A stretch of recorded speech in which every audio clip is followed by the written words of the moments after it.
TV Channel Network, a sua TV.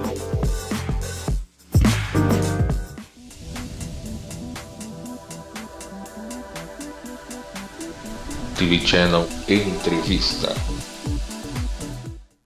A TV Channel Network, mais uma importante entrevista. Aqui, hoje, falando sobre jornalismo. Na semana de 70 anos da televisão brasileira, convidamos uma grande amiga, uma super jornalista, que participou também, como nós aí, nessa andança da televisão brasileira, né? Dos 70 anos, e fizemos pelo menos uma parte deste caminho, não é verdade? A carreira de jornalismo, sem dúvida, é muito significativa, levando a informação e, com certeza, muitas coisas boas a todos vocês. Vamos chamar a nossa convidada de hoje? Vamos lá! Ana Kaline, tudo bem? Oi, você falou uma coisa, né? É uma caminhada muito gratificante e muitas vezes difícil, né? Pois é. Não é fácil sobreviver. 70 anos de televisão e sobreviver a ela não é fácil, não. A gente, não enfrentamos os 70 anos, mas pelo menos uma partezinha nós passamos, hein? Eu trintinha, mais da metade da minha vida. Eu também, na parte de comunicação. Eu tenho 52, deles 30 anos em TV. Temos a mesma idade, temos a mesma idade e com certeza a gente desempenhou, né? Enfrentou muitas experiências nesse caminho, né? Agora, Ana Kaline, como é ser uma jornalista na época de pandemia? Fala pra gente. Olha, eu vou te falar a verdade. Eu te falei, né, que eu não gosto de live, vão me matar aqui. Eu tenho um programa, antes da pandemia, eu tenho um programa na UTV, na TV Guarulhos, né, e eu decidi não fazer lives. Tá. Porque eu gosto do tete-a-tete, sabe, eu não sei, acho que é coisa de velho, né, essa geração mais nova está acostumada com lives, com TikTok, essas coisas assim. E eu decidi não fazer. Mas, ao mesmo tempo, eu tive alguns pedidos aí de trabalho. Você sabe que nós estamos em época de campanha eleitoral. Sim. Né? Eu tenho alguns amigos pré-candidatos que me solicitaram textos, algumas ajudas em vídeo. Então, eu fiz isso e estou coordenando uma campanha na cidade de Jundiaí. Legal. É minha 6ª campanha em Jundiaí, né? Como eu digo... Fico muito feliz por esse reconhecimento. Acho que 6 campanhas nos dão esse aval, né? Então, segunda-feira eu começo a campanha majoritária, Prefeitura de Jundiaí, reeleição do prefeito lá, do PSDB. Então, eu tô assim, a pandemia não... Dormi muito, comi muito, engordei muito, como todo mundo, mas eu pretendo... Eu sou otimista, eu pretendo, começo do ano que vem, estar de volta com o meu programa, né? Eu gosto muito, acho que jornalista, quando o bichinho pega, a gente não larga nunca mais. Pois é. Mas por enquanto eu vou me dedicar a esse trabalho de bastidores política, né? Dos bastidores da política. Você passou por muitas televisões, tem uma carreira realmente considerável, está de parabéns por esse caminho que você tem feito e realmente te dá toda a credibilidade como profissional do jornalismo. Você, agora com essa parte das campanhas, tudo, você esteve em campanhas de grandes personalidades, como do nosso querido que foi Mário Covas, né? Também, né? Que também... Tive essa honra. Teve a honra de conhecê-lo pessoalmente. A política é uma coisa muito envolvida na parte do jornalismo aí, que todo mundo fala, críticas a favor, contra, muitos embates, né? Mas o jornalismo do Brasil, em época de pandemia, quer dizer, essa adequação que a gente teve que fazer. Eu já tinha muita coisa online, como você disse, você prefere o tete-a-tete, corpo a corpo. e tá lá realmente entrevistando, né? Mas também na época de pandemia e juntando com eleições, como é o Brasil? Como é a visão da jornalista Ana Calini do Brasil hoje com toda essa situação mundial e no Brasil com essa parte de política também? Eu vou te contar uma coisa que eu acho que você não sabe.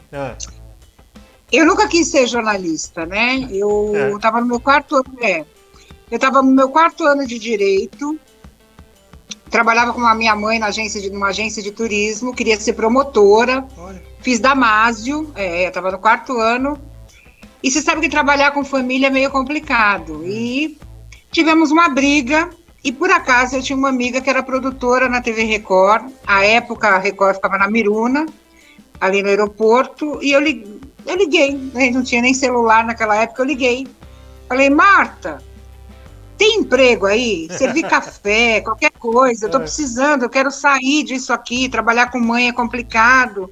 E fui até a TV Record da Avenida Miruna. Tá. Chegando lá, a Marta me levou até o departamento de operações, o gerente de operações, eu lembro até o nome dele, Ismar Leal, não sei se ele está em televisão ainda. E ela falou, olha, essa minha amiga queria trabalhar aqui. Qualquer coisa, produção, assistente de produção. Ela fazia um programa na época, dirigia um programa chamado Cliptonita, que era com Serginho Café, não sei se você lembra. Lembro. Lembra? E ela me chamou, o Ismael falou assim, olha, Ana, não tem nada, mas está tendo um teste para repórter. Você não quer fazer? Olha. Falei, vou fazer. Tô indo. Falei, sou cara de pau, vou lá. Muito louco isso, né? E cheguei, ele me encaminhou, fiz o teste, o cara falou assim, grava um off, eu... Quê? Sei lá o que era off naquela época. Ele falou, não, grava um textinho aqui e tal, faz um stand-up. Eu, hã? Não, fala olhando pra câmera. Ele falou, tá.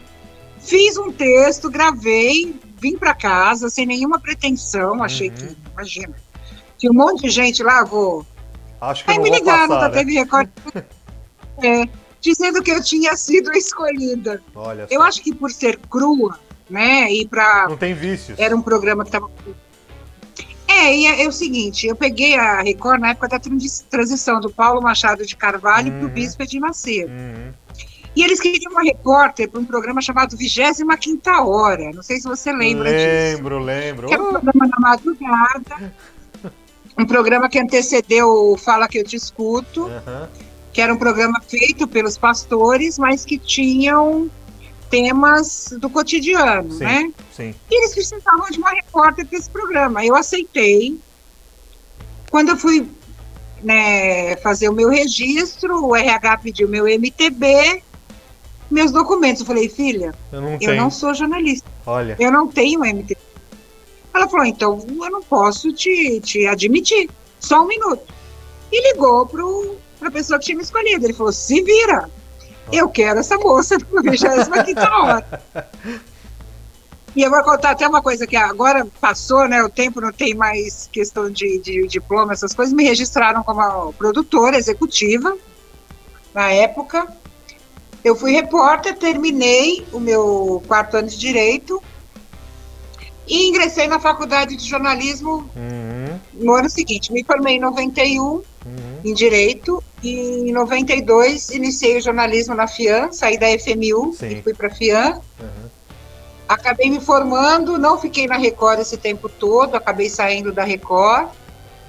E saindo da Record, olha que engraçado, eu fui para a TV Alphaville, que por acaso, era na época do Roberto Stoliar, irmão do Guilherme Stoliar, que é um dos grandes caras do SBT. E estando na TV Alphaville, um dia... eu estou contando toda a minha vida aqui. Um dia, eu fui convidada para dirigir um programa chamado Os Místicos, que era apresentado por um pai de santo chamado Roberto de Ogum. Olha só. Fui dirigir esse programa sem ter qualquer noção de direção.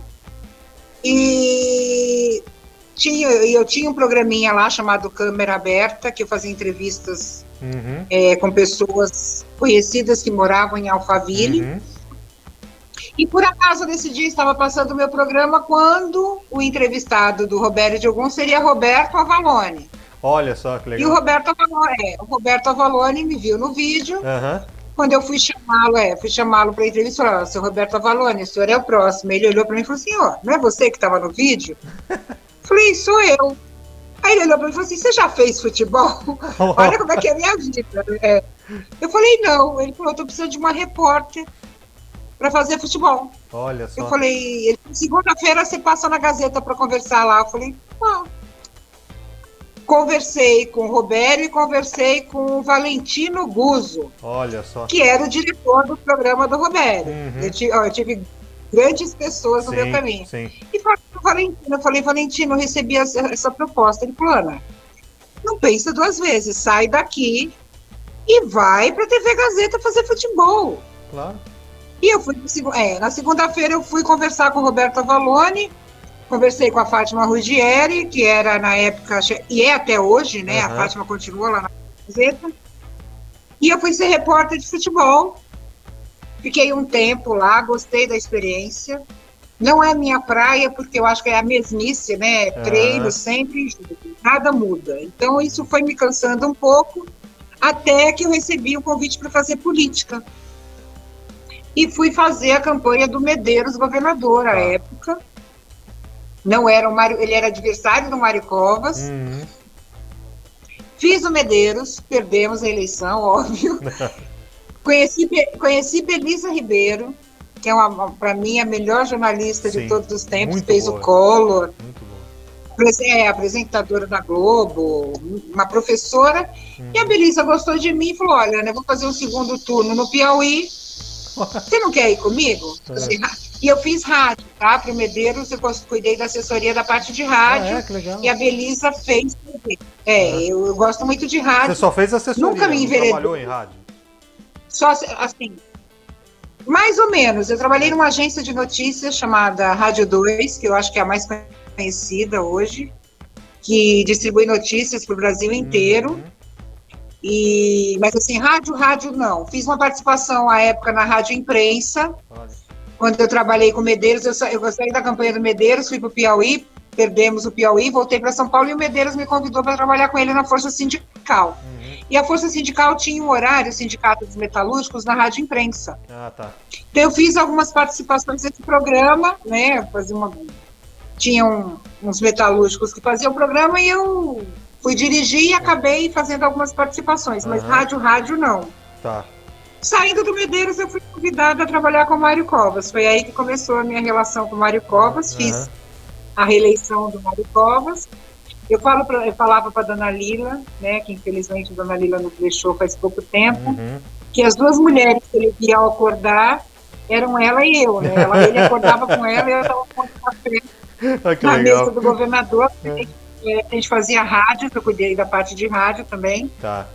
Rádios do interior de São Paulo.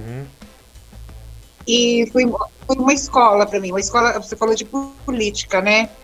Eu acho que homens como o Mário Covas vão fazer falta. Sim. E fazem falta. Que me perdoe, Zuzinha, que é o filho dele, que é vereador, e o Bruno, que é o neto, mas eu acho que igual a ele não teremos. Não tem mesmo. Nem herdeiros, né? Assim, a época é diferente, óbvio, sim, né? A situação é diferente, o país vive outro momento. Eu acho que o Covas foi uma grande escola para muitas pessoas. Eu tenho contato ainda com pessoas que trabalharam com ele à mesma época que eu. E a gente comenta muito isso, principalmente em época de eleição, né? Tá. É bem complicado, eu acho que tem muito oportunismo, tem muita gente que não tem qualquer chance, e feeling, e formação, e informação, para ser um representante do povo, ou na Câmara Municipal, ou na Assembleia Legislativa, ou na Câmara Federal, no Senado, e em cargos majoritários, né, como de prefeito agora, que a gente vai escolher. Mas, como a lei no Brasil permite qualquer um, sim, eu acho que a gente tem que aturar qualquer um tentando esse cargo eletivo. Infelizmente, a gente tem algumas boas surpresas e Sim. outras péssimas surpresas. Sim, sem Mas dúvida. como eu digo, ninguém senta na cadeira ali porque quer. Pois Senta é. porque é votado. Porque é E bem votado. votado. Não, pois é. E eu acho que essa pandemia, o que vai acontecer? Você falou de política, eu falei tanta coisa para chegar no ponto que você me perguntou. Não, vamos indo. A gente está tanto tempo em casa, então você tem tanto tempo para olhar, né, internet, e muito mais tempo do que você tinha antes, que as pessoas acho que estão prestando mais atenção a essa realidade eleitoral. Sim. Que a gente vai ter agora no próximo dia 15 de novembro. Sim. Tudo mudou, o calendário político próprio mudou, né? Tanto que a eleição vai ser dia 15 de novembro, vai ser mais curta. A gente vê muitos candidatos, né?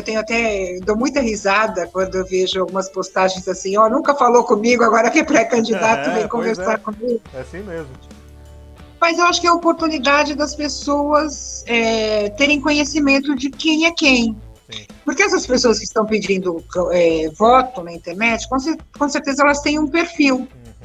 Por que não voltar, né, algum tempo e olhar a postura dessas pessoas? Sim. O que elas postavam, o que elas fizeram, já que a gente está com um tempo de escolha. Eu sei que a gente vai escolher vereador e prefeito, só duas cadeiras nesse momento, então a gente vai ter muito mais tempo. Né, de saber pra quem é quem. Analisar melhor, né? Analisar melhor essa situação, né? Todo mundo fala assim, você tem um candidato? Eu tenho meu candidato. O meu candidato a vereador é um grande amigo. Vou fazer campanha para ele, não vou dizer agora, porque ainda tá não certo. posso. É pré-candidato, mas é uma pessoa que eu conheço há 30 anos praticamente, que é esse tempo meu de carreira. É uma pessoa que não é política, mas que viveu no mundo da política como eu, que teve alguns cargos que, de certa forma, eram diretamente ligados à administração pública, foi convidado a ser candidato e me procurou e perguntou o que eu achava. E eu disse a ele, muito seriamente, eu falo, você é um grande candidato. As pessoas que te conhecem vão votar em você, porque você é um cara sério, responsável, tem um histórico, não é político. Então, eu acho que eu acho que está no momento, a gente tem uma Câmara Municipal com 55 cadeiras, com pessoas muito viciadas, né? Viciadas no sistema, viciadas em projetos que já não deram certo e as pessoas continuam persistindo nesses projetos. Eu acho que falta gente que representa. Até pensei em você, sabe? Porque ele defende. A gente viu que agora a prefeitura criou os hospitais veterinários. Sim. Né? E ele defende a criação de farmácias populares veterinárias. Olha que legal, que bom. Porque ele falou, não adianta a pessoa sair de um hospital público veterinário com uma receita na mão. E não ter como adquirir a medicação. Eu tenho um cachorrinho, você sabe, de 17 anos e 7 meses, cardíaco, toma 5 medicamentos por dia. Olha só. E um Forticor, que é um medicamento para cachorros cardiopatas, custa R$100 a caixinha. Nossa. E eu tenho que comprar 2 remédios manipulados, que custam R$470. Nossa. Eu gasto R$600 por mês com o meu cachorro. Caramba. O único remédio barato que eu tenho é um furosemida, que eu compro em farmácia, né, de pessoa, assim, né, não veterinária. Mas você imagina para alguém que tem um grande amor por um animal, esse animal ficar doente e a pessoa não ter condições de comprar um remédio para esse animal. Se ela não tem nem condições de comprar um remédio para ela mesma. Sim, eu vejo isso muito pelas protetoras, né? Que a gente ajuda, a gente divulga com a Alegria de Pet, tá sempre colaborando com isso daí, a dificuldade é muito grande.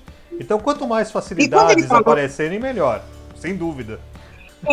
E eu acho que não são nem facilidades, eu acho que são direitos que a gente tem, né? O cidadão que contribui com seu imposto tem o direito de criar um animal e de criar em boas condições, né? A questão da posse responsável é isso, o bicho não é um enfeite, né? Pois é. Seu bichinho fica doente, seu bichinho precisa comer, o seu bichinho sente frio. Então, eu sempre falo, eu adoraria ter se eu tivesse condições, uma casa, um sítio, ter 100 cachorros Pois e cuidar desses todos 100. nós. Infelizmente eu não tenho. Mas o que eu tenho, eu trato tanto que meu cachorro tem 17 anos e meio, brinca de bola, enxerga razoavelmente bem, ouve, faz xixi, cocô muito bem. Eu sempre brinco e falo o seguinte, a gente percebe que o cachorro é saudável exatamente pelas necessidades, por comer bem, né? É cardiopata, ele, que nem o veterinário disse, ele pode falecer a qualquer momento se tiver, né, um problema, mas eu estou cuidando para que isso não aconteça, dúvida, ou aconteça no momento, né, que deve acontecer.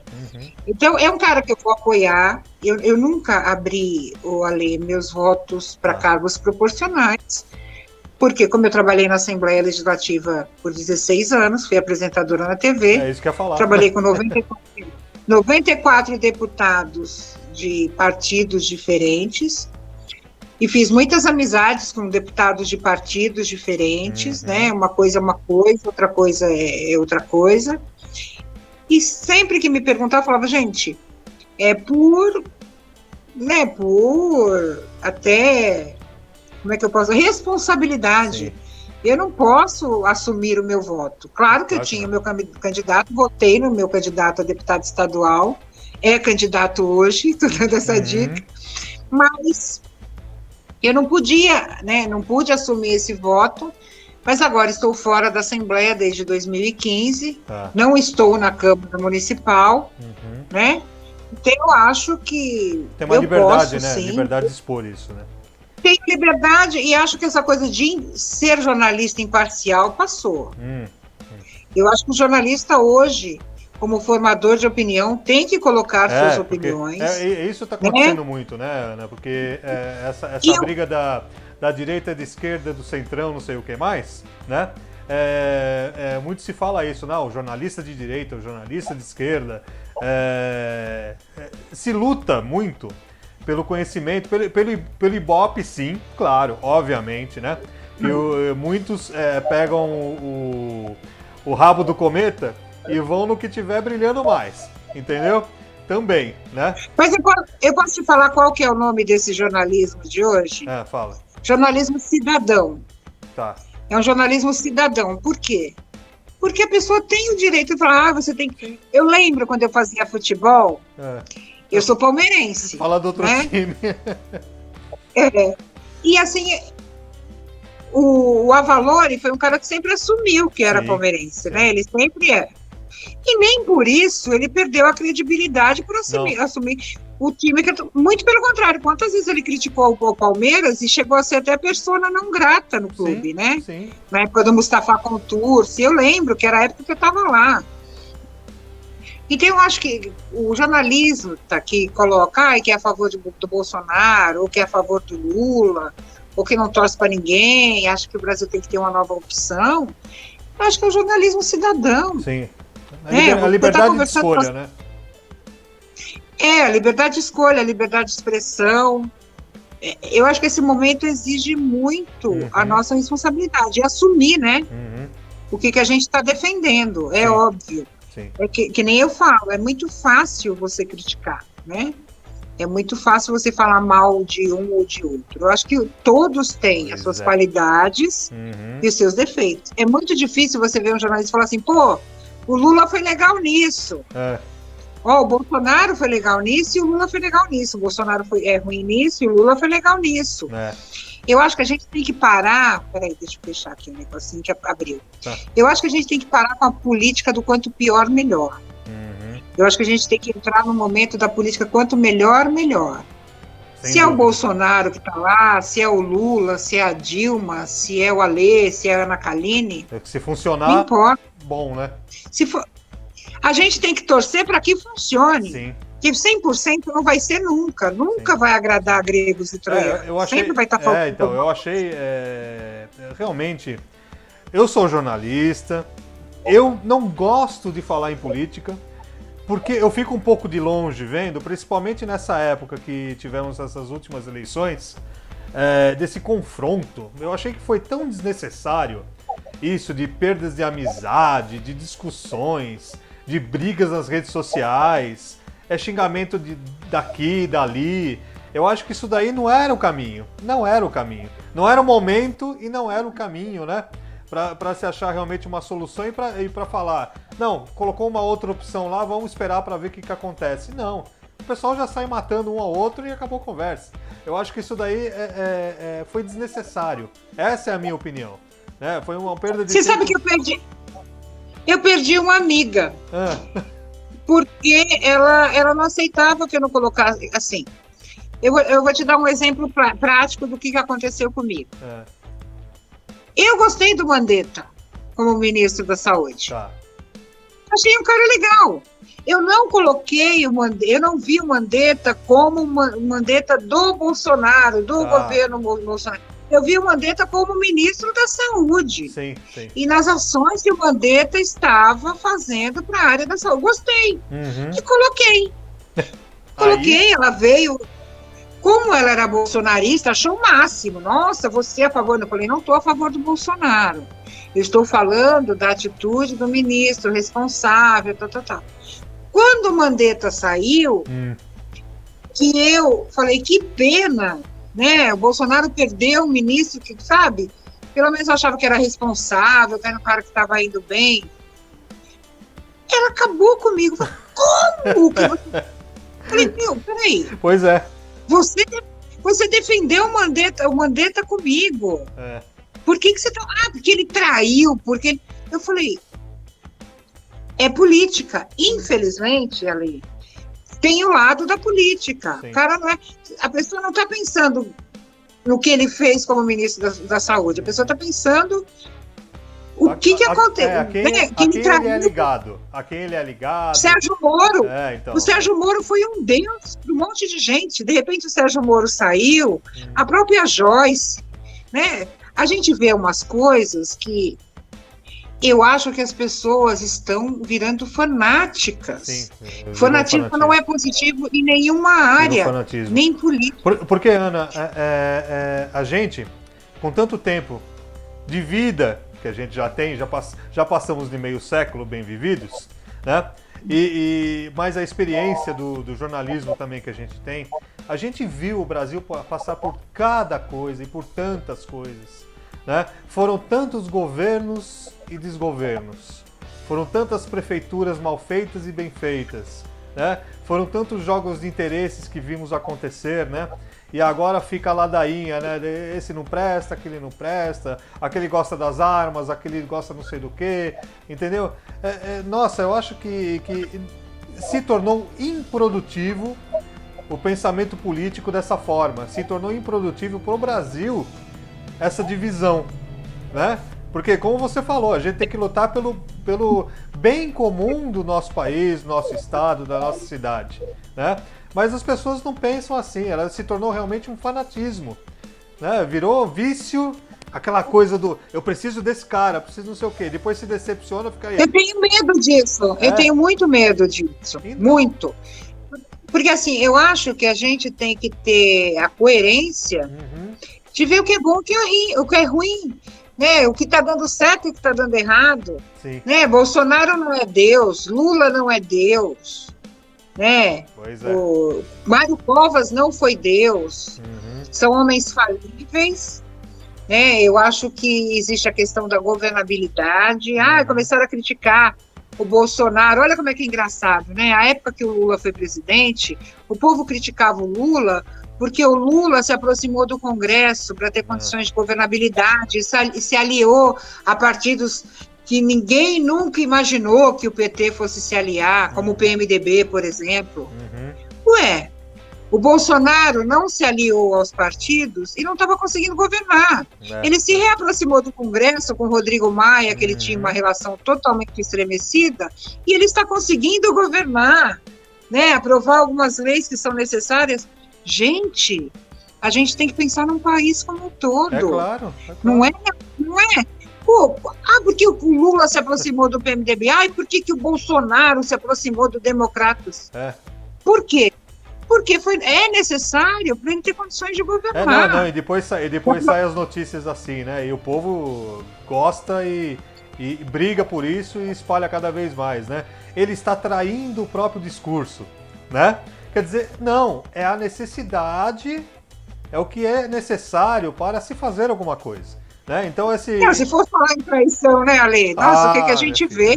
Cara, a gente vê umas coisas aí que não tem nem cabimento, não, por né? isso que eu tô Mas falando, a alianças... gente passou por cada coisa, tantas épocas, tantos governos, tantas coisas, que várias coisas aconteceram. Tem gente que tá agora aqui com 20 anos de idade, não viu um décimo do que a gente passou.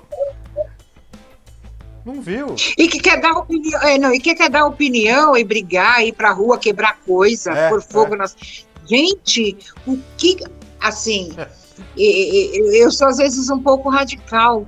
O que o dono daquele estabelecimento... Tem a ver com o assunto, né? Tem a ver com a sua revolta política. Para! Pois é. Você vai quebrar uma loja, vai saquear o supermercado. É que nem nos Estados Unidos, a gente fala, os Estados Unidos é um modelo para o mundo, né? Você vai atrapalhar a vida de uma pessoa sem necessidade, né? Isso é um absurdo, isso. A gente viu o que aconteceu nos Estados Unidos com a questão daquela violência policial, né? Como é que é o nome dele? Esqueci. Que o rapaz que foi pisoteado, né, no pescoço e morreu. Floyd. E as pessoas foram às ruas. Isso. As pessoas foram às ruas saquear estabelecimentos comerciais. Espera aí, gente. Uma questão racismo que existe nos Estados Unidos, a gente sabe disso. Na verdade, existe no mundo inteiro. Sempre existe. A gente tem que mudar conceitos, né? Existir, homofobia. São coisas inaceitáveis. Como é que você vai criticar uma pessoa porque ela é transexual ou porque ela é gay? Peraí. Seria a mesma coisa que o homossexual viesse falar do hétero. Sim, claro. Para! Claro. Né? Eu acho que o primordial é você. Você paga suas contas, você paga os seus impostos, a vida é sua, a escolha é sua. Um dia me perguntaram, você queria ter um filho gay? Não. Aí perguntaram, nossa, você é homofóbica? Não, sabe por quê? Porque eu ia sofrer muito vendo o sofrimento dele lá fora. Sim. O que ele ia sofrer com homofobia, o que ele ia ser criticado na escola. Não é questão... Eu tenho uma filha, uma menina. Se minha filha aparecer com uma namorada, não tem problema nenhum. Filha, você é feliz? Ela te trata bem? As pessoas têm que se amar. Sim. Eu não tenho questão... Eu gosto de homem. Mas não teria problema nenhum em chegar pra você e falar assim, Ale, eu gosto de mulher. E aí? Eu vou ser uma pessoa diferente pra você? Eu vou ser desvalorizada profissionalmente por causa da minha escolha? Ou da minha essência, né? Porque eu acho que quem é homossexual já nasce, sempre defende isso. Claro. Mas, infelizmente, a gente vive ainda num país de valores, critérios, né? Se certos ou não, para cada um. Mundo, né? Nós temos nossos... Não é só o Brasil. Eu tenho minha mãe. Minha mãe tem 80 anos. É claro que ela vivia numa época que era estranho ver um homem beijando um homem, né? Que era estranho ver uma menina de 23 anos como a minha filha falar que não é virgem, Mas o tempo muda. Não, eu falei das gerações, a gente tem que respeitar, né? Tem coisa que eu não gosto também. Pô, você acha que eu gosto? Por exemplo, às vezes eu brigava com a minha filha, para de postar foto de biquíni, cara, pra que isso? Uma coisa que eu não gosto. E que pra muita gente é a coisa mais natural do mundo. Claro. Né? Então a gente tem que respeitar as diferenças, você tem que respeitar as opiniões. E aquilo que você falou, esse fanatismo está deixando as pessoas intolerantes demais. Cegas. Você não pode você não pode falar uma coisa. Eu publiquei na minha página do Face. Ninguém deposita R$89 mil na minha conta. Mas assim, foi uma forma de falar, vamos acordar, né? E começaram, porque você está falando mal? Eu falei, você acha... depositaram milhões na conta do Lula. Eu falei assim, olha, o que eu quero é que tanto o Lula responda os milhões, como a Michelle responde os 89 mil. É claro, ué. Eu não estou falando de quantidade, eu não estou falando de quantidade de valores, eu estou falando de comportamentos. Sim, sim. Eu aprendi com a minha avó que quem rouba R$1 rouba 1 milhão. Pois é. Né? Pode ser. Então, eu acho que tanto o Lula, não é questão de ser o Lula ou ser o Bolsonaro, é questão de ser uma atitude que não condiz com o cargo que eles ocupam. Né?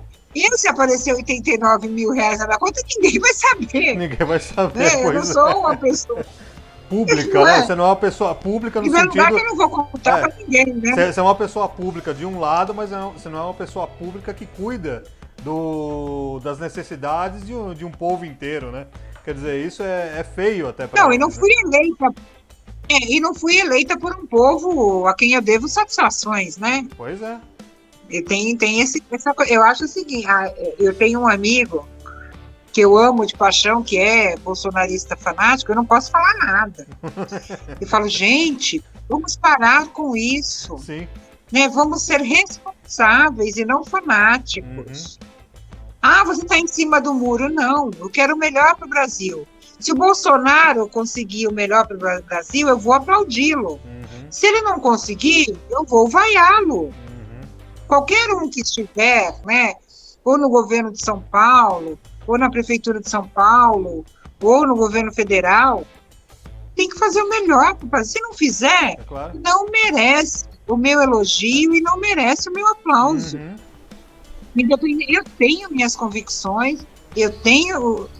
Se erra, eu cobro. Claro, é seu direito, né? Eu acho que é isso que as pessoas têm que fazer. Quem votou no Bolsonaro tem que cobrar. Falou, presidente, votei no senhor, então eu quero mais responsabilidade. Por que eu sou mulher? Recebeu... O que é isso? Aí tu pode falar... aí as pessoas falam, não é nada. Então, se não é nada, responde. Sim. Chega, põe a carinha no vídeo e fala assim, gente, eu quero dizer o seguinte, que nós somos amigos, nós temos uma amizade de muito tempo, se estão acontecendo essas coisas, vão ser investigadas, só que eu emprestei o dinheiro para ele me pagou em 500 mil cheques de 1.000 e poucos reais. Ponto final. Quem nunca emprestou dinheiro para um amigo, né? E o amigo pagou em prestações. Eu já emprestei muito que eu nem recebi, que ela recebeu essa coisa. Não é? Então, se é isso é verdade, vamos respeitar. Sim. Porque aí a pessoa já leva para um lado radical. Aí roubou, porque fulano, porque não sei o quê. Eu acho que tem que ter a comprovação, né? É claro. Antes de você condenar, a pessoa tem o direito à ampla defesa, só que ela não se defendeu. Aí eu questiono. Né? Por que ela não veio e falou o que aconteceu? Se as pessoas vão acreditar ou não, aí problema delas. É claro. Mas ela tinha que dar uma resposta. Então eu acho que a gente está falhando nisso, né? Você viveu uma situação política em outras oportunidades bem diferente dela. Eu nunca vi tanto fanatismo, desculpa. Não teve. Nem na época do surgimento do Partido dos Trabalhadores, que que veio como salvador da pátria, né? À época, com a primeira até candidatura do presidente Lula, eu nunca vi isso. Eu nunca vi um fanatismo tão cego. Eu nunca vi as pessoas tão cegas, tão sem até, vamos dizer, sem coerência com a realidade. Sim. Eu acho que você tem o direito de gostar do presidente, de gostar do que ele faz. Eu acho que tem muita coisa boa que ele está fazendo. Acho que a gente tem que falar assim, não, é isso aí. Tem que dar a mão à palmatória mesmo, né? Não tem como não... Claro. Como o Lula também fez. Sim, aconteceu muita coisa, claro. Então eu respeito a escolha de cada um, né? Se não é o cara que eu votei, que está lá no poder, mas vamos torcer para o cara dar certo, né? A gente não está falando a gente está falando da nossa vida. Sim. Né? Porque a gente depende disso, né, Ana? Se não der certo, nós que vamos pagar esse pato, né? Mais uma vez. E o Brasil tem tudo para dar certo, né? A gente fala, tudo bem, a gente está vendo aí queimadas, infelizmente, né? A gente está vendo parte da nossa natureza destruída, Mas a gente tem um país que não tem tragédia. Vamos falar assim, entre aspas, né? Tragédias da natureza. A gente tem um país que não tem terremoto, não tem maremoto. Tem aí umas ventanias, acontecem umas coisas imprevistas aí. A gente tem um país que é solidário, que as pessoas se ajudam. Né? Ontem eu estava vendo, as pessoas são tão boas, que elas ajudam sem questionar. Uma cantora lá do Rio de Janeiro, a Luca. Olha que é isso, eu nem conhecia essa Luca. Tava vendo um programa de televisão que a gente assiste tudo de fofoca, né? Que à tarde só tem fofoca na televisão. A Luca pagou o enterro de uma mulher que não morreu. Ué? Uma pessoa entrou no Face dela e pediu ajuda para uma fã que estava doente, acabou morrendo, e ela não tinha dinheiro para fazer enterro. Essa cantora mandou o dinheiro para o enterro e depois acabou descobrindo que essa pessoa que ela mandou o dinheiro para o enterro não tinha morrido. Que é isso? Que outra usou o nome para tirar dinheiro da cantora. Pô, olha a que ponto nós chegamos. Mas tem, né? Quantas campanhas, a gente viu a mulher que fez campanha para o filho doente, né? Isso estourou, né, na mídia nacional. A mulher estava viajando, usando dinheiro para comprar carro. Tá cheio. Isso aí existe na proteção animal, isso aí existe nessa parte aí de quem tem mais popularidade, acontece essas coisas. Nossa, são pessoas, os aproveitadores de plantão estão sempre de plantão. Isso é fato. Mas aproveitam porque o povo brasileiro é bom. É bom. Nós somos solidários. A gente tira a comida para dar para os outros. Bonzinho demais. A gente faz. Eu acho que a gente tem que ser. Não são esses exemplos que devem tirar a nossa solidariedade. Porque tem muita, né, instituição, muita ONG séria. Existem crianças que estão doentes, sim, que precisam da nossa ajuda. Existem pessoas que estão passando fome, sim. A gente só precisa tentar separar um pouco o joio do trigo, né? Claro. Do trigo. É difícil. Né? Que nem ela. Você imagina para você pagar o enterro de uma pessoa que não morreu? Eu vou me sentir. Mas você sabe o que ela falou? Ela falou: olha, eu fico triste por existirem pessoas assim. Só que ela fez a parte mas não dela. E não é por isso que eu vou deixar de ajudar. Eu não conheço a mulher. Eu falei, é isso aí. E tem gente que quando leva uma dessas fala assim, nunca mais eu ajudo ninguém, nunca mais. E tem gente que não ajuda mais mesmo. Sim. Né? Fica pé da vida e não quer saber de ninguém. Perde a confiança, né? Então, onde está a nossa credibilidade? Né? Por isso que eu digo, a gente tem um país tão bom, um povo tão solidário. A gente está vivendo um momento de pandemia, gente, muito melhor do que outros países. Muito melhor. A gente viu na Itália, que é um país rico, gente dentro de casa morta, né? E as pessoas tinham medo de resgatar essas pessoas, porque... Falar nisso num país como a Itália, né? A gente vê hoje, claro, pessoas totalmente irresponsáveis, cada um cuide da sua vida, é verdade, mas espera aí, né?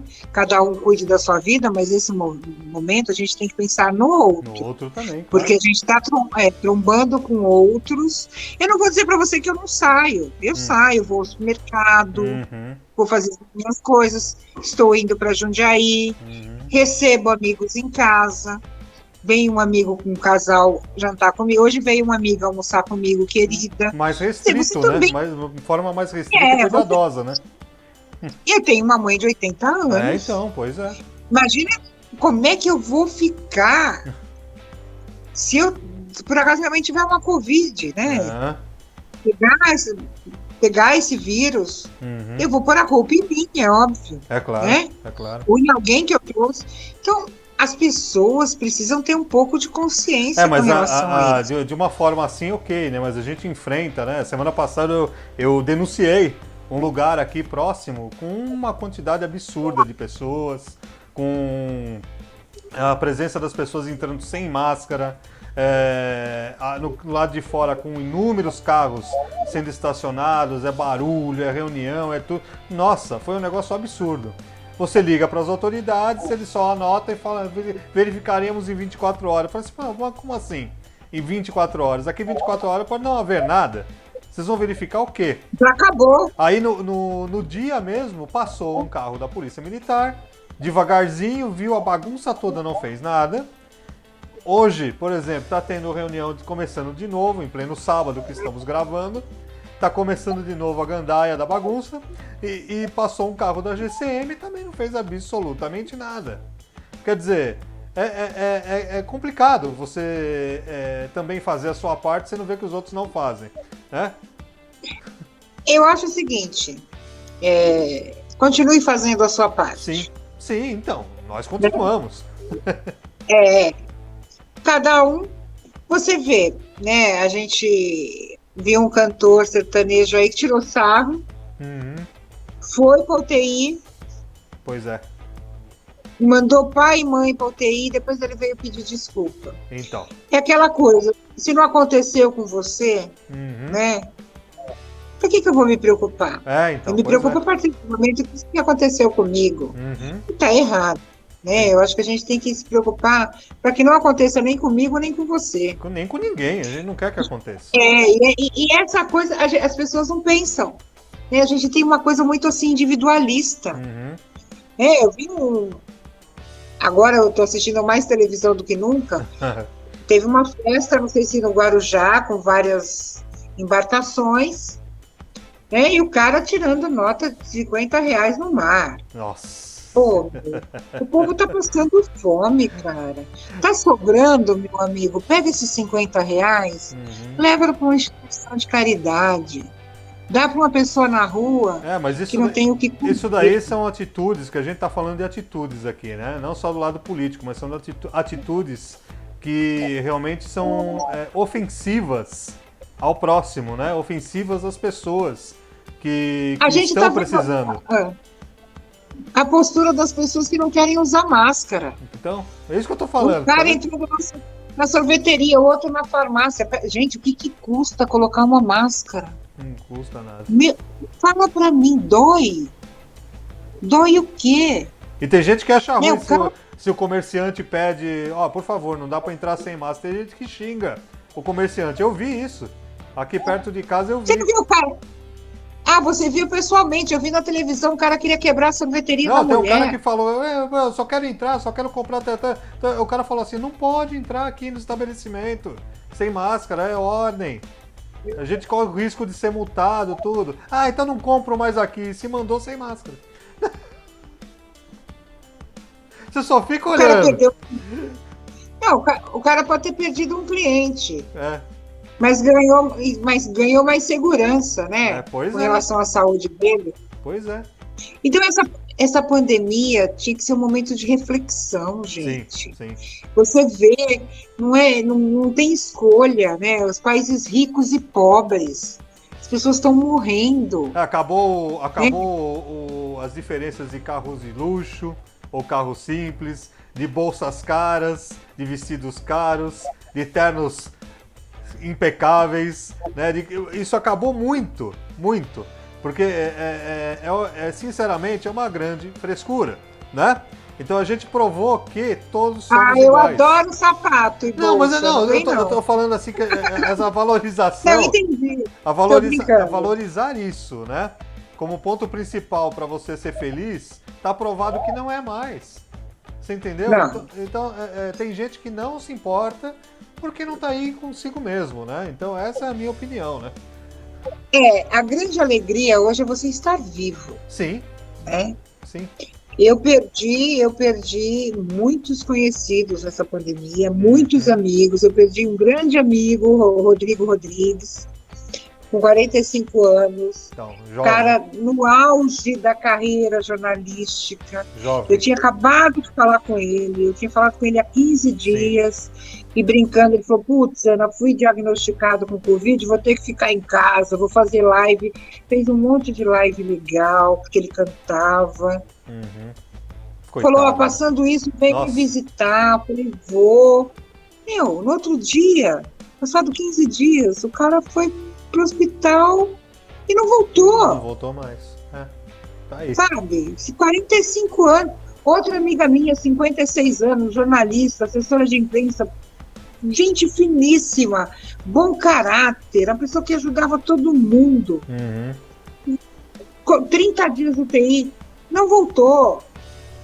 Amigo que perdeu pai e mãe. Será que as pessoas não põem isso? Podia ser comigo, com você. Sim. Você imagina a dor de um cara perder pai e mãe? Sim, grandes personalidades. Eu perdi o meu primo José Paulo de Andrade, né? Um beijo para Sueli, amo aquela mulher. Que Deus te dê muita força. O Zé Paulo, uma pessoa sem dúvida que foi um grande exemplo no jornalismo brasileiro e mundial para mim, né? E ligado à minha família, primo, e foi um baque receber a notícia, né? Ver que ele não passou também, não aguentou isso, né? Já tinha uma idade avançada, tudo. Então, os riscos estão acontecendo, né? Então, as pessoas que aprendam, né?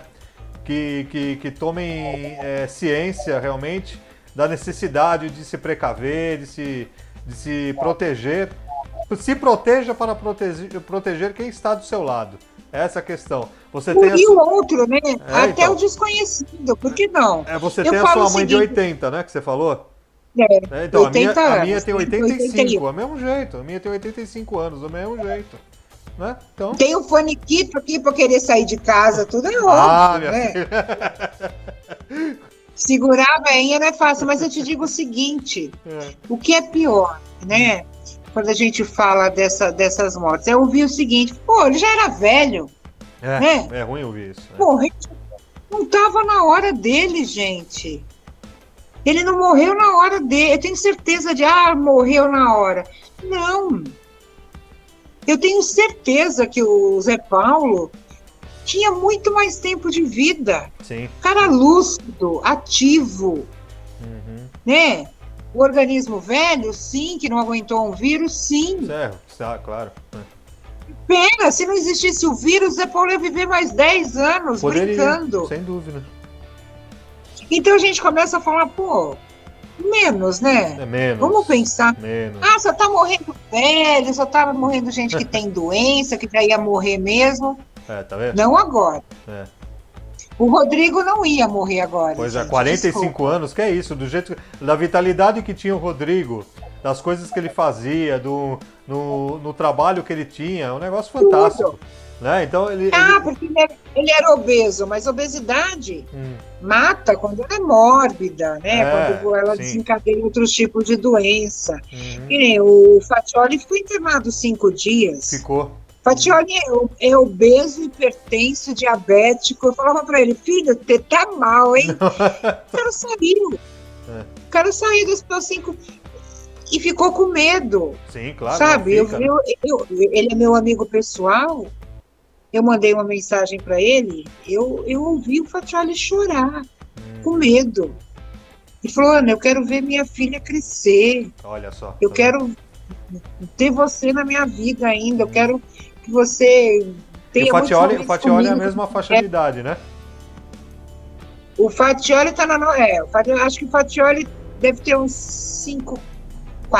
5'4", Vai ficar bravo se envelhecer. Ele tá na nossa faixa etária. Você tem o contato dele? Eu vou entrevistar o Faccioli também. Tenho, eu te passo. Pode passo passar, WhatsApp desse, pode passar. É uma meu honra. amigo Urso amado, que é um cara, um cara super do bem. Sim. Né? Que nem eu falo, o vírus não tá escolhendo quem é do mal e quem é do bem. Não está escolhendo, né? Tem uma diferença. Pois é. Não é gente que nem a gente brinca assim, só os ruins estão morrendo. Muito pelo contrário. Não. Muitos bons. Muita gente boa. Muitos bons. Então, mão na consciência, né, gente? Pense antes de sair.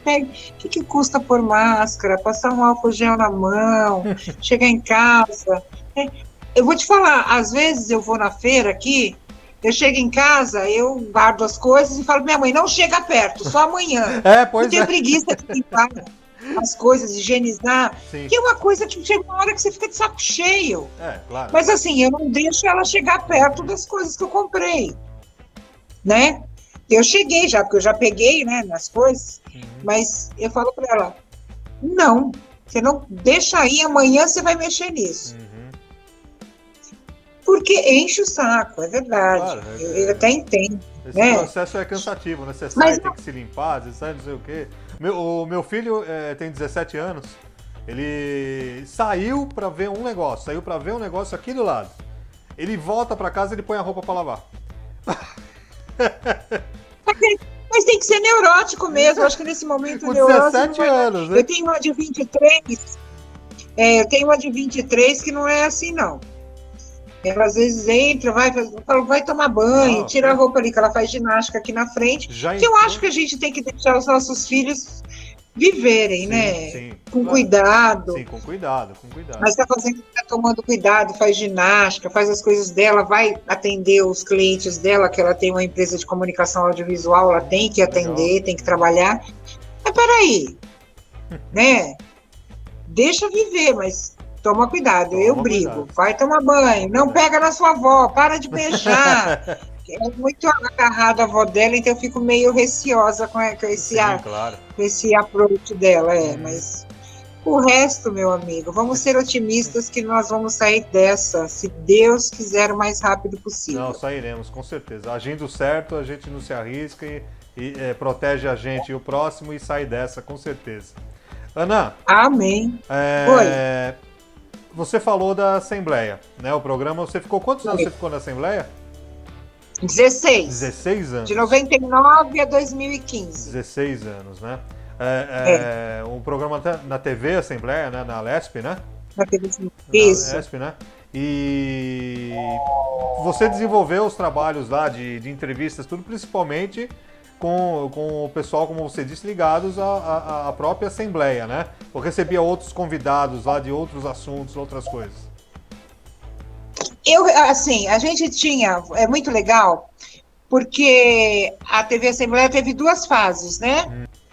O Paulo Kobayashi, quando ele foi presidente da Assembleia, ele fez uma TV Assembleia que durou, acho que 2 anos, sob a direção do Fernando Coelho, que trabalhou na TV Cultura, um super jornalista, poeta maravilhoso. E aí acabou a TV Assembleia. Em 99, assumiu o deputado Vanderlei Macris, que hoje é federal, né? Deputado federal, e ele chamou a Tereza Cristina de Miranda, que era assessora do Covas, para fazer uma remontagem da TV Assembleia. Ah, legal. Olha só, o Covas me levou para a TV Assembleia, olha que engraçado, porque eu trabalhei com a Tereza Cristina na época do Covas, e ela acabou me levando para a TV Assembleia, isso em 99. Então, o projeto da Tereza foi o seguinte, claro, mostrar os trabalhos parlamentares, mas, ao mesmo tempo, abrir a TV Assembleia para a participação de outras pessoas. Eu apresentei o primeiro programa da TV Assembleia, que acho que está no ar até hoje, chama Em Discussão, que era um programa que a gente debatia projetos de lei.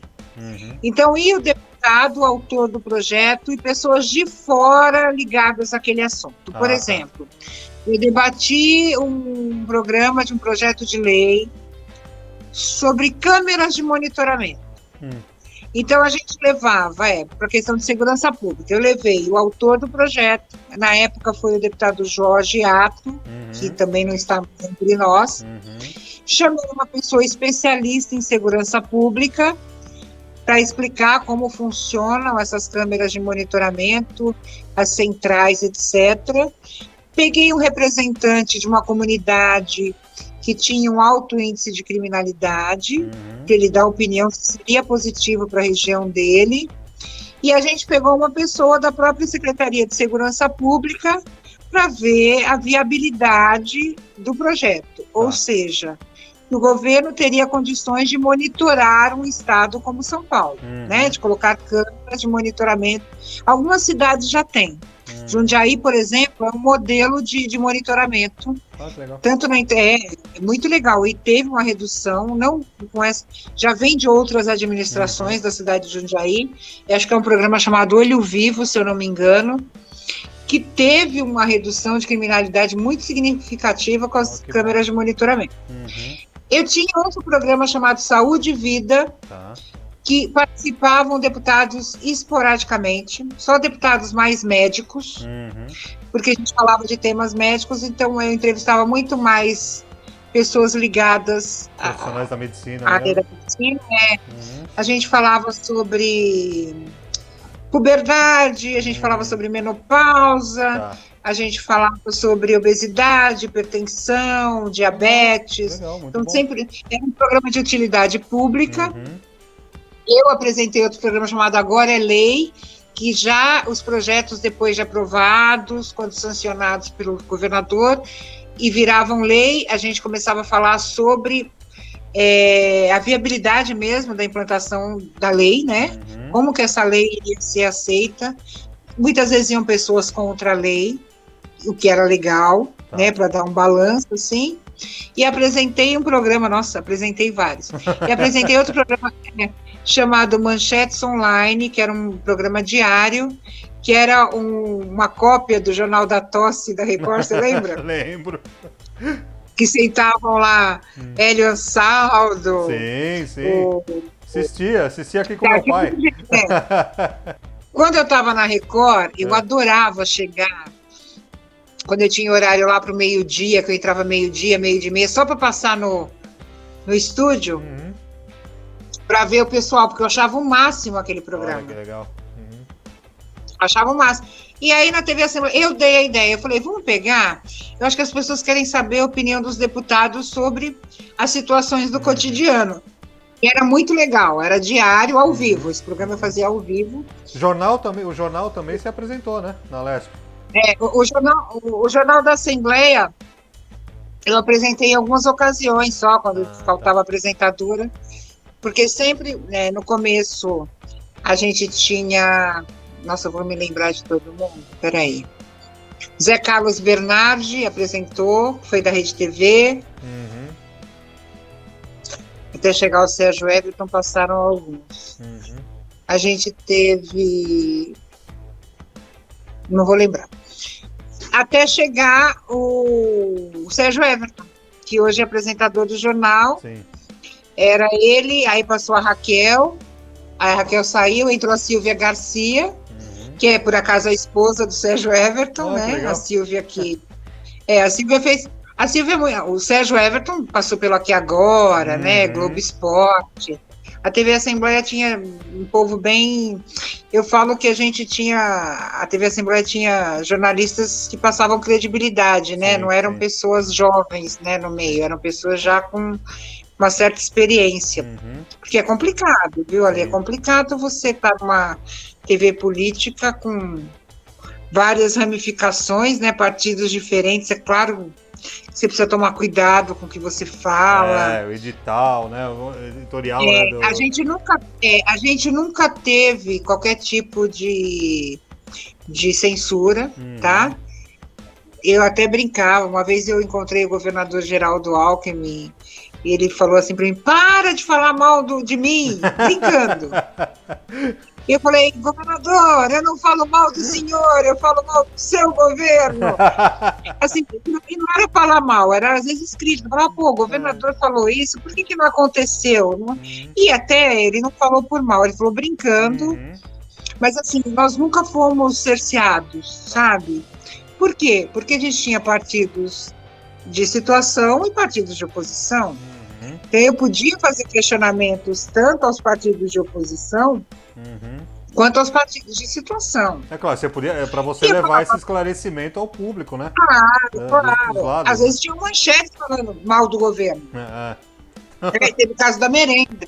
Quantas manchetes da merenda a gente não debateu? Falou, olha, o caso da merenda, iam deputados governistas e deputados de oposição.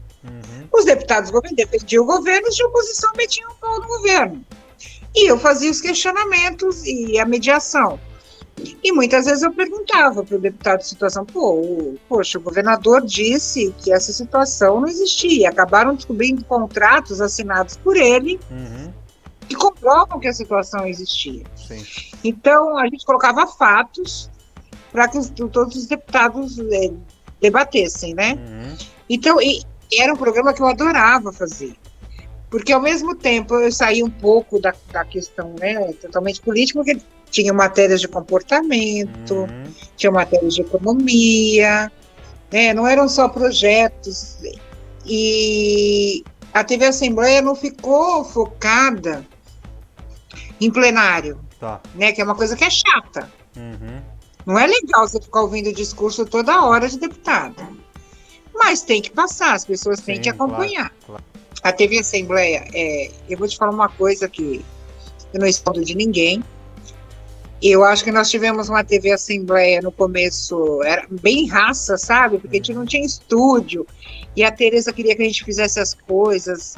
E a gente tinha estúdio improvisado em corredor da Assembleia. A gente conseguia fazer um trabalho legal. Uhum.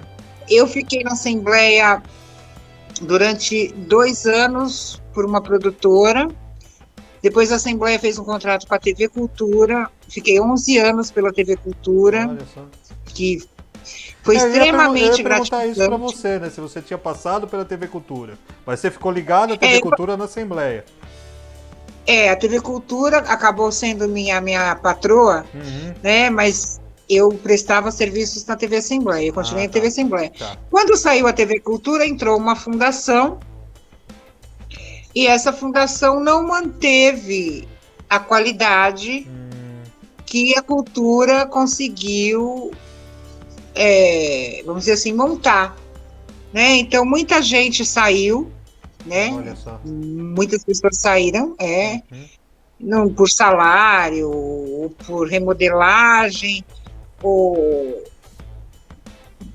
Quando eu fui, na verdade, eu fui demitida, né, como muitos foram, o Jorge Machado, o Mauro Friesman, pessoas que fizeram a TV Assembleia comigo, porque a nossa cara estava muito TV Assembleia. 16 anos, falando, agora você não faz mais, não tem a ver com o novo projeto. Olha só. Que queremos para a TV Assembleia. E, infelizmente, esse novo projeto tem deixado a desejar. Não tenho aqui por que falar, mas assim... 2015, né? Você saiu. 2015. Infelizmente, eu ouço muitas pessoas falarem que a TV Assembleia mudou muito, né? Eu não assisto, não tenho... Assim, não é por raiva, rancor, nada. É que às vezes eu começo a assistir, me dá um certo nervoso, Entendi. porque eu vejo que as pessoas não têm o preparo que a gente tinha, né? A bagagem, alguns deputados ainda conversam comigo e falam, mas é uma questão, né? A presidência da Assembleia está lá, é responsável por isso. Claro. Eu acho que eles têm que, né?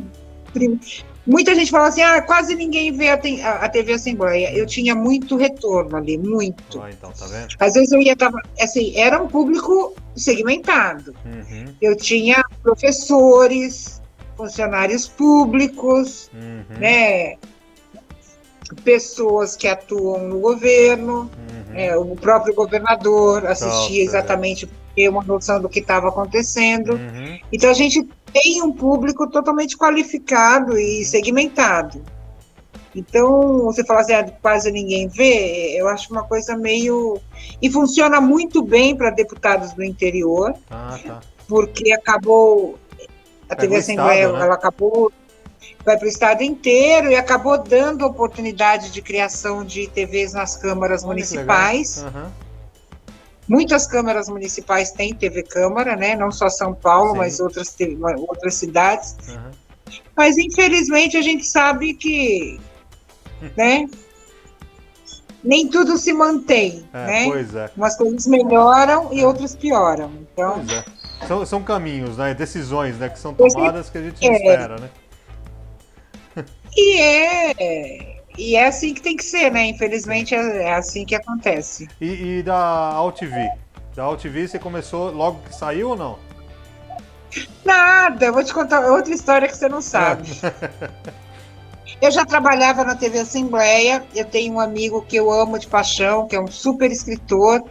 Hoje ele está com um livro, vou esquecer o título do livro dele, ele vai me matar.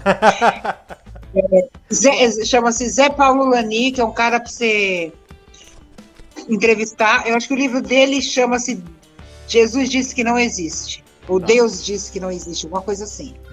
É um livro que está no mundo inteiro, cara. Olha que legal. Se você tiver... o cara... Eu falo que o Lani não é desse mundo. Porque, para mim, é um dos caras mais inteligentes que eu conheço. Legal. E o Lani me chamou... Eu estava na Assembleia já, e o Lani me chamou para apresentar o programa Comunique-se. Sabe o site Comunique-se? O site Comunique-se tinha uma parceria com a AltV. Tá. E ele precisava de uma jornalista para fazer par com ele, para entrevistar jornalistas para o programa Comunique-se. E eu fui para a AltV, sem pretensão nenhuma. Falei, não ganhava nada. E era... Estava começando a TV na internet. E eu adorava. Porque a gente tinha um pessoal interativo, atuante. Sim. É diferente o que eu falo das lives. Entra gente para xingar, para fazer perguntas que não tem nada a ver. Uma vez eu entrei numa live da Rita Cadillac e falei, Rita, desculpa, eu tô saindo. Porque, sabe, comentários sem nexo, comentários totalmente, obscenos. Eu não gostei. Então, acho que live deve entrar gente que coloca perfil fake para falar mal da pessoa, e eu não gosto, né? E naquela época, não. A gente tinha muito pouca gente, era a internet quase, acho que discada ainda, nem lembro. E, assim, as pessoas que tinham eram pessoas que trabalhavam com isso, era um público diferenciado. Sim. Aí eu fiz programa Comunique-se. Fiquei um tempo com o Lani. Aí o Lani entrou em um outro projeto na AltV, que foi o projeto que apresentou a primeira novela na web, no mundo. Olha que legal. Foi a primeira... que era, eu não lembro o nome da novela, mas tinha um programa interativo. Ou seja, você assistia o capítulo da novela, eu apresentava o programa e falava assim, como é que você acha que deve acontecer agora? Olha que legal.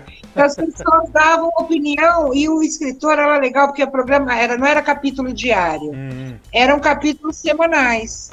Então, o autor da novela, que na época era o Leandro Barbieri, ele pegava essas contribuições, olha que legal, colocava na novela, construía o capítulo seguinte. Olha só. E deu muito certo. E por acaso, quando eu fiz direito, eu fiz teatro. Eu fiz teatro escola Célia Helena, me formei, eu tenho DRT de atriz, me formei legal. E nunca atuei. Fiz uma peça de teatro no Teatro Antônio Abujanra, com Flávio Guarnieri, que já não está entre nós. Nós fizemos uma montagem da Dona Xepa, que foi uma novela. Olha. E foi a única experiência que eu tive, alguns comerciais de TV, fiz uma participação no Alô Doçura, na época da Virgínia Novick e do César Filho. Eu tenho isso em VHS, cara, eu sou louca para pôr em DVD para eu assistir, ver essa apagação de mico. E aí o Leandro falou assim, Ana, você já foi atriz, eu vou fazer uma novela nova, chamada Alô, Alô, Mulheres. Você não quer fazer uma delegada? Olha só. Eu falei, que? Olha que louco, né? Só que na Alô, Alô Mulheres ele já não tinha o programa interativo. Ele fez a novela sem a interatividade, assim. E essa novela está disponível no YouTube. Entra lá, Alô, Alô Mulheres. É muito legal. Eu era uma delegada que fumava charuto. Uma mulher super... Tá na própria e foi uma AltV. Experiência... Tá na própria AltV o acesso. Aí na AltV, Tá. Aí acabou... essa novela, e eu continuava na Assembleia, tá? Tudo isso junto com a Assembleia.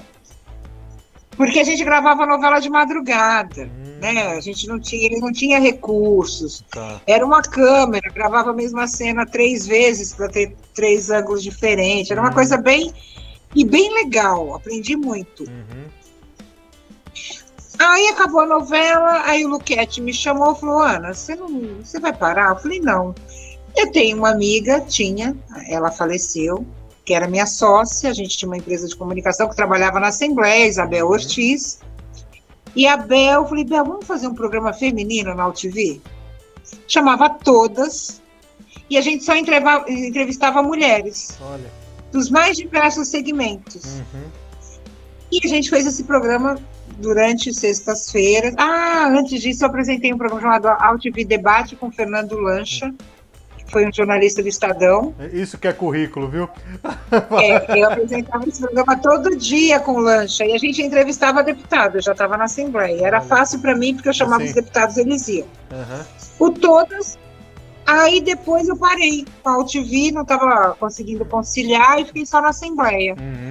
Quando eu saí da Assembleia, em 2015, o Luquete me chamou. Falou, Ana, o que você vai fazer? Falei, estou procurando emprego, meu amigo. Se você souber de alguma coisa, ele falou, você não quer fazer um programa na AltV? Peraí, só um pouquinho. Ele falou o seguinte, que ele precisava ele tinha muita gente lá, tal, mas ele queria algumas pessoas que já tem uma cara mais conhecida, né? Falei, tá bom. Aí eu comecei a apresentar o Ana Kaline Entrevista, que fez 5 anos.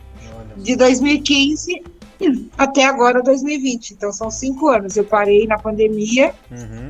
Parei mesmo. Falei, põe reprise no ar. Não quero. Eu quero o programa em estúdio. Mas eu acho que a partir de janeiro eu já estarei de volta. Né? Deve retornar. Então, Meu, fiz coisa pra caramba. Eu tô vendo, a gente fica conversando. Eu vou lembrando das coisas que eu fiz, sabia? Isso que é currículo, viu? A gente tá conversando aqui, né? O pessoal, o pessoal vai estar assistindo a entrevista. O quê? Que é isso que é idade. Idade? Isso que é idade. Não, isso é experiência. Idade que faz experiência. Isso é experiência, não é idade, não. E o pessoal vai estar assistindo aqui, né? Que tá assistindo a entrevista, né? Reparou, com certeza, que começamos com sol e terminamos no escuro.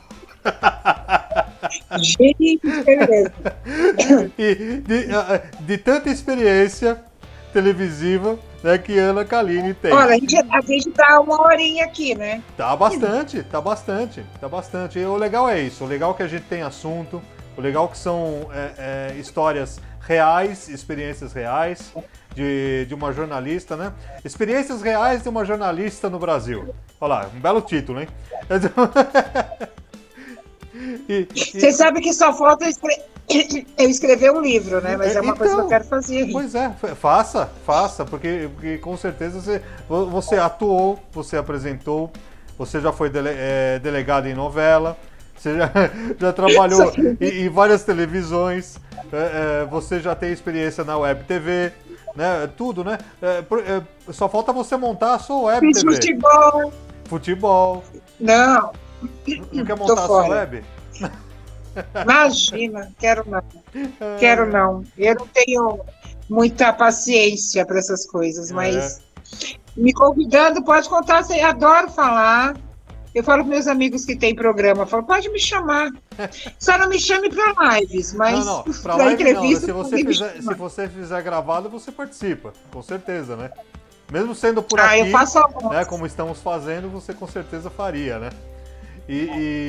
Com certeza. Ana, é muito importante realmente tudo que a gente escutou hoje, essas opiniões da mulher, da mãe, da filha, né, Ana Kaline, dessas orientações, experiência de vida que a gente tem, das coisas que a gente passa, das visões que a gente tem do Brasil e do que a gente passou, trilhou nessa carreira.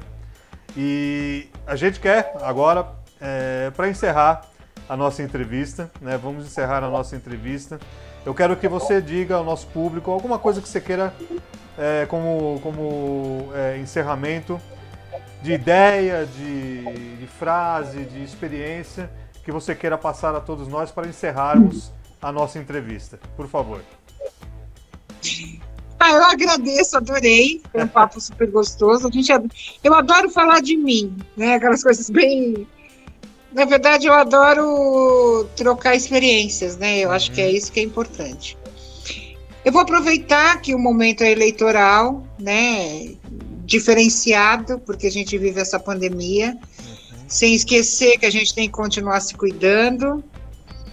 E acho que é uma ótima oportunidade da gente escolher bem os candidatos. Estamos tendo esse tempo forçado, mas temos esse tempo, né, de escolher com mais responsabilidade, ter um olhar mais atento para o bem comum, esquecer de olhar próprio umbigo. Esse aqui vai ser bom para mim por causa disso. Não, esse aqui é bom para nós. Então, eu acho que é por aí. Vamos refletir, vamos ser otimistas, e eu espero que essa pandemia tenha trazido lições positivas, né? Eu acredito que as pessoas podem mudar. Ainda sou para melhor. E para pior também, né? Infelizmente isso pode acontecer. Mas eu ainda sou da parte otimista.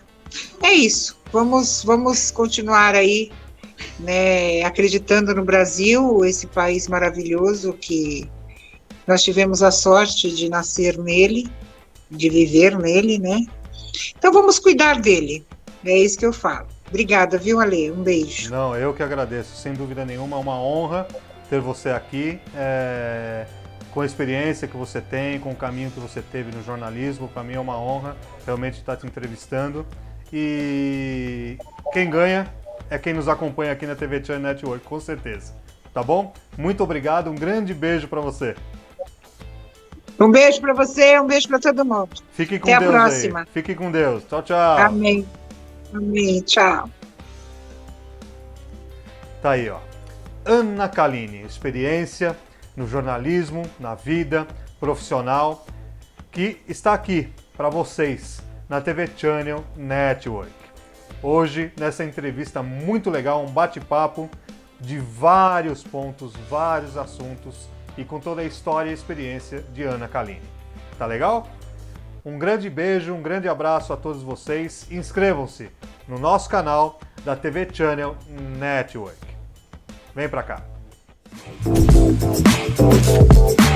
TV Channel Network, a sua TV.